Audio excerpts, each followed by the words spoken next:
Sir आराम से बोलिए। पहले संदीप जी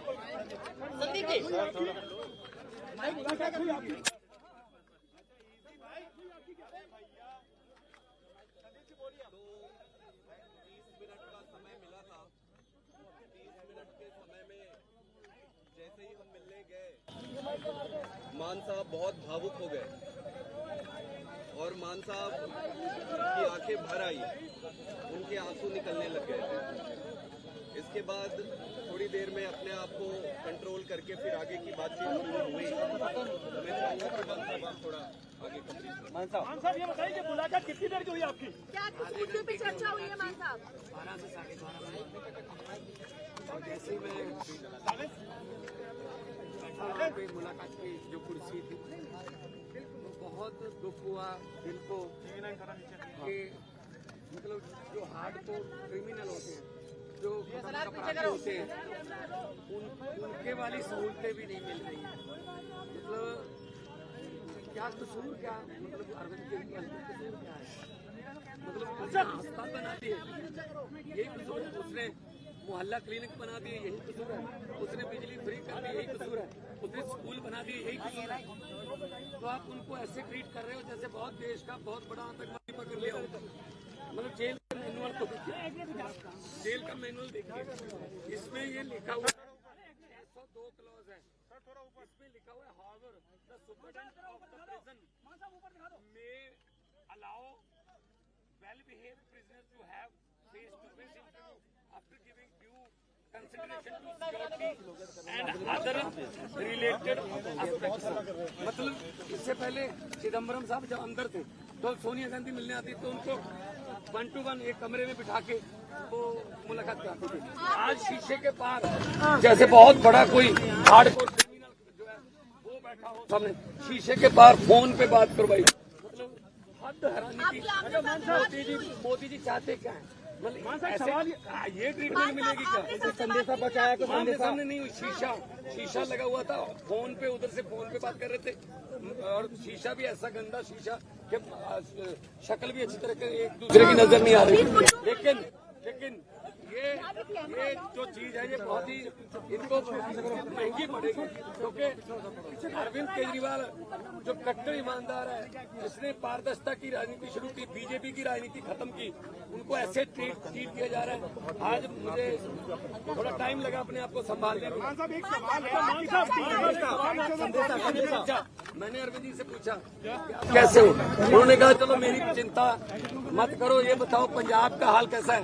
पंजाब में स्कूल बन रहे हैं अच्छे, पंजाब में जो गेहूं की फसल को मंडियों में उठाने का प्रबंध हो गए अच्छे, पंजाब में जो आम आदमी क्लिनिक अच्छे चल रहे हैं, पंजाब में बिजली फ्री मिल रही है। क्योंकि हम लोग तो काम की राजनीति करते हैं, हम नाम की राजनीति नहीं करते। एक सवाल तो मैंने कहा जी बिल्कुल पंजाब भी अच्छा है, असम में जाके आया हूँ, गुजरात जा रहा हूँ, कल दिल्ली में भी प्रचार करूंगा, कुरुक्षेत्र गया हूँ। तो आम आदमी पार्टी जो है एक सोच का नाम है। अरविंद केजरीवाल एक व्यक्ति को तो गिरफ्तार कर लोगे, सोच को कैसे करोगे? इलेक्शन से लेकर आम लोगों के लिए क्या संदेश है? आम लोगों के लिए क्या संदेश है? कन्हैया कुमार के लिए वो खुद दिल्ली से इलेक्शन लड़ रहे हैं। ये तो इंडिया गठबंधन का अपना एक सवाल है, मान साहब एक सवाल कह रहा है कि केजरीवाल के जेल में आने के बाद पार्टी में भगदड़ मच चुकी है। पार्टी आम आदमी पार्टी एक डिसिप्लिन ग्रुप है। आम आदमी पार्टी एक बहुत ही मतलब डिसिप्लिन में रहने वाली जमात है।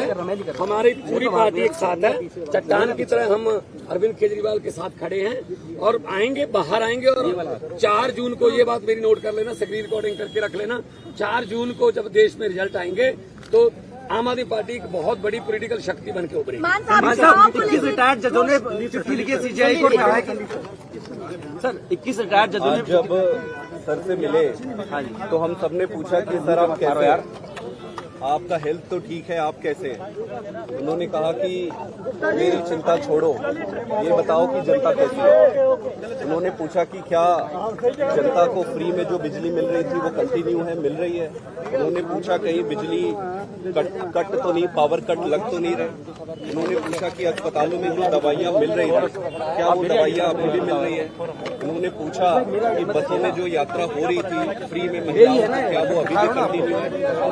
उन्होंने सारी चीजें पूछी कि दिल्ली का हाल कैसा है, जनता कैसा है, और हमने एक एक चीज उनको बताया। उन्होंने ये भी कहा कि अगले हफ्ते से वो 2-2 मंत्रियों को बुलाएंगे और 2-2 मंत्रियों को बुलाकर दिल्ली के सारे कामों का रिव्यू करेंगे। उसके साथ साथ उन्होंने मुझे ये भी कहा कि मैं सभी विधायकों से मिलूं और सभी विधायकों से मिलकर उनको ये कहूं, उनका केजरीवाल साहब का ये मैसेज उनको दूं कि वो अब अपने गली गली में, घर घर में, अपने एरिया में जाके जनता से मिले। किसी को कोई तकलीफ नहीं होना चाहिए, किसी को कोई दुख नहीं होना चाहिए। आज तक जितनी सेवा करते आ रहे थे उससे 10 गुना ज्यादा सेवा करना है। उन्होंने ये भी कहा कि वो जल्दी बाहर आएंगे और जब भी वो बाहर आए जो 1000 रुपए प्रति महीना सभी महिलाओं को देने का वो वादा और बजट पास जो उन्होंने किया है उसको वो पूरा करेंगे। मतलब पूरे समय वो सिर्फ यही पूछते रहे कि दिल्ली की जनता कैसी है, जनता कैसे है, जनता में क्या चल रहा है, सब सुखी तो है। सबसे बड़ी बात ये कही कि संगठन देख रहे हैं बहुत अच्छे तरीके से, और मेरी ड्यूटी इस बात के लिए लगाई कि आपने जगह जगह पे जाना है और इंडिया अलायंस की अगर कोई किसी स्टेट में जाना पड़े इंडिया अलायंस के लिए वहाँ भी आप जाना है। तो ओवरऑल ये थी, उनको संविधान की चिंता थी कि देश बचेगा तो पार्टी बचेगी, संविधान बचेगा तो पार्टी बचेगी। 21 रिटायर्ड जजों ने चिट्ठी लिखी सीजीआई को कहा कि जुडिशरी को बदनाम किया जा रहा है। 21 रिटायर्ड जजों ने चिट्ठी लिखी सीजीआई को कहा कि जुडिशरी को बदनाम किया जा रहा है। देखो पता क्या है, देश में जो हालात हो गए हैं, किसी को पूछ लो, दुकानदार को पूछ लो, वो भी कहेगा गलत हुआ है, ये गलत हुआ है। अरविंद केजरीवाल को गलत उन्होंने अंदर करा है। ये सिर्फ और सिर्फ चाहते हैं विपक्ष ना हो, हम ही इलेक्शन लड़ें और हम ही जीते। ये तो फिर पुतिन वाली बात हो गई ना, फिर डेमोक्रेसी कहाँ गई, ये तो डिक्टेटरशिप हो गई। इसलिए हम लड़ेंगे, देश के लिए लड़ेंगे, देशभक्त लोग हैं हम। और उन्होंने हमें ये अंदर से मैसेज दिया है कि बाहर जाके कार्यकर्ताओं को और सब एमएलए और मंत्री साहबानों को बोलो कि मेरी चिंता ना करें, जनता की चिंता करें, पब्लिक की चिंता करें। स्वाद ठीक है। देखो कौन सा कोई उधर दूसरी तरफ बिठा रखे थे, जब सोनिया गांधी चिदम्बरम को मिलते थे तो एक कमरे में बैठ के मिल लेते थे, प्रकाश सिंह बादल भी यहाँ मिलने आते थे तो कमरे में बैठ के मिलते थे। पता नहीं क्यों दुश्मनी इतनी है कि हमें आतंकवादियों की तरह ट्रीट किया जा रहा है। कोई बात नहीं, हम वो पत्ते नहीं जो शाख से टूट कर गिर जाएंगे। आंधियों को कह दो अपनी औकात में। Thank you.